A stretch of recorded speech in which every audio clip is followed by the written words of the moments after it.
everyone, welcome to your Learn Lab. I'm Seema, and if you're an IGNOU student, you're in the right place.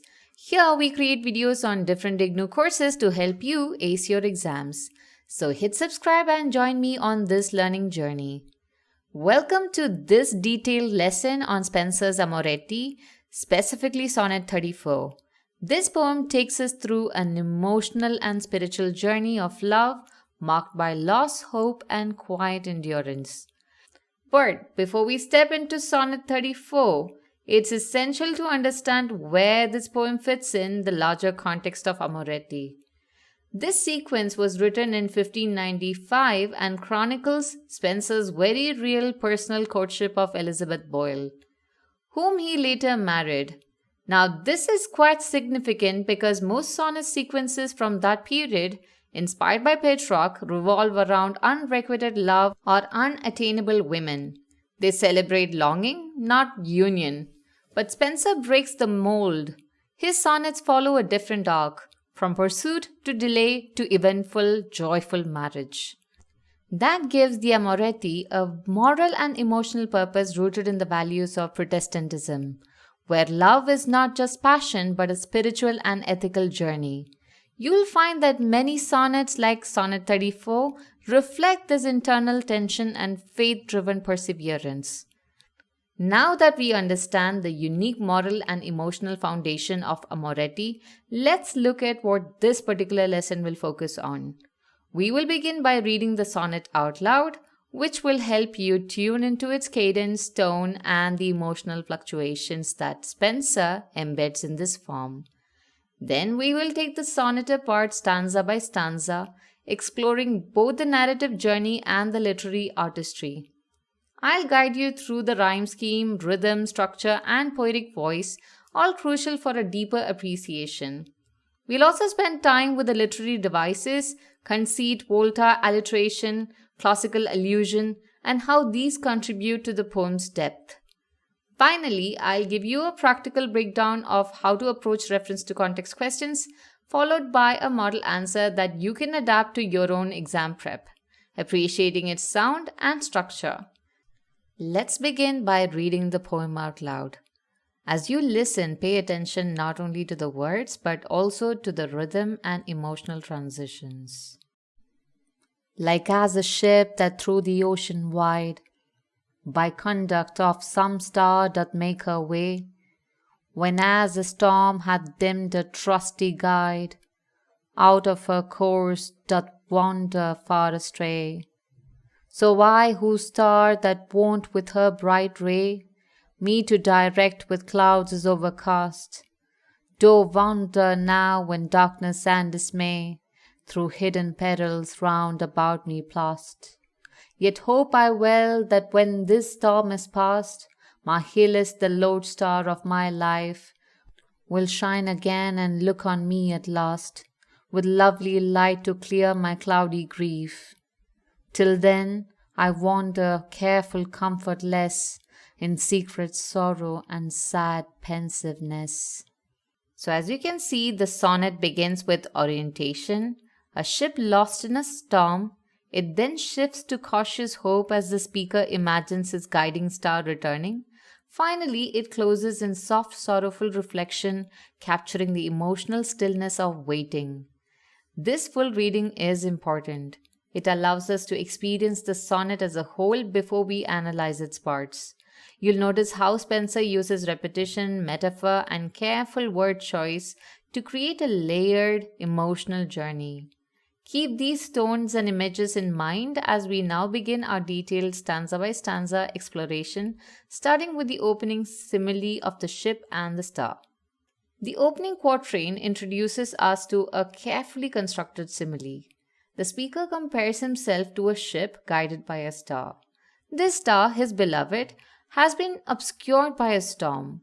That storm is not merely weather, it symbolizes emotional confusion, estrangement, or even spiritual doubt. What begins as a simile evolves into a powerful extended metaphor or conceit that will continue throughout the first two quatrains. This device is not decorative, it's structural. The metaphor captures how completely the speaker's identity and moral direction are intertwined with the presence of the beloved. The absence of her light has left him directionless. The language choices dimmed, wander, astray reinforces this theme of emotional misalignment. These are not just romantic terms, they signal a deeper existential and moral drift. From a Christian Protestant perspective, which heavily influences Spenser, this is a moment of trial. Love is not about indulgence, but perseverance through confusion. Formally, this stanza is written in iambic pentameter like the rest of the sonnet. Each line moves through a rhythm that mirrors the steady beat of a ship cutting through the uncertain waters. This rhythm grounds the speaker's emotional instability within a fixed metrical form, something to emphasize in your exams. Finally, this first quatrain establishes not just mood and metaphor, but moral tone. Spenser isn't just writing about love. He's writing about how to love, faithfully, patiently, even when clarity is lost. And as we move to the next stanza, observe how the metaphor is internalized and personalized, how the external image becomes an emotional confession. Now that we've explored the opening image of the lost ship, we see a clear narrative shift in the second quatrain. The speaker is no longer describing a metaphorical situation at a distance. He now enters it himself. So I, who star, this is a deeply personal moment where the outer image of a ship adrift becomes a revelation of his inner emotional state. Let's pause and think of the story he's telling. This is someone in love who feels emotionally abandoned, not violently or dramatically, but quietly. His guiding light, his beloved, is gone, covered with clouds. The term suggests not a complete loss, but an obstruction, a temporary absence. There is no clarity and worse, no direction. The words darkness and dismay depict more than sadness. They evoke confusion, loss of self, and existential despair. He doesn't know where to turn. The phrase hidden perils deepens the psychological insight. It reflects fear of moral failure, emotional breakdown, or despair. Spenser is subtly reminding us that when we lose emotional clarity, we are also spiritually at risk. Despite the sorrow, the poem retains its formal discipline. Iambic pentameter continues. That's important. The structure becomes a form of poetic self-control, symbolizing that although the speaker is lost emotionally, he is holding on through poetic order. In terms of voice, we see a shift from poetic narration to emotional confession. The metaphor continues, but its focus is now fully internal. This is no longer about an image. It's about emotional truth. In your exam, you can comment on how Spenser uses tone modulation and confessional voice to build this deeper connection. And as we move forward, keep in mind this quatrain is the storm's eye. What follows is the return of belief, of hope, tentative but sincere. Now, line 9. It marks a crucial moment in the poem, the volta or turn. This is where the emotional and narrative arc of the sonnet shifts direction. After dwelling in confusion and sorrow, the speaker introduces a note of optimism. Yet hope I well. He begins to imagine that this emotional storm will eventually pass. So what's happening in the story here? The speaker is still the ship, and he's still adrift, but now he envisions his star, his beloved, reappearing. He gives her a name, this time Hellas, a classical allusion to a guiding constellation used by sailors. She is not just a lover now, she is transformed into a cosmic constant, a moral light that can restore direction. This transformation elevates the emotional narrative from a private heartbreak to a universal longing for order and reassurance. The line, "will shine again and look on me at last," reflects a sincere hope for reconciliation. And then Spenser introduces the most tender line of the poem. "With lovely light to clear my cloudy grief." Notice how the alliteration of the I sound softens the tone. The imagery of light returning after a storm is rich and restorative. It carries Christian echoes of grace dispelling despair. The iambic pentameter continues, but the diction becomes gentler, more lyrical. Spenser's rhythm mirrors the calm after the storm. The stanza no longer resists like the earlier perils and dismay, but opens into trust. From an academic perspective, this stanza integrates metaphor, classical allusion, and sound devices to transition from turmoil to faith. In essays or RTC responses, this is where you show how Spenser crafts emotional lift not through resolution but through poetic balance between form and feeling. And as we now move into the final couplet, we ask, will this hope be fulfilled, or will the speaker remain suspended in anticipation? In lovely light to clear my cloudy grief, the alliteration and internal consonants bring calm, matching the sense of hope returning. And finally, in the last two lines, we return to the emotional reality of the speaker's world. Despite his hopeful imagination in the previous stanza, the reconciliation he longs for has not yet occurred. Till then I wander careful, comfortless. These two words, careful and comfortless, are key.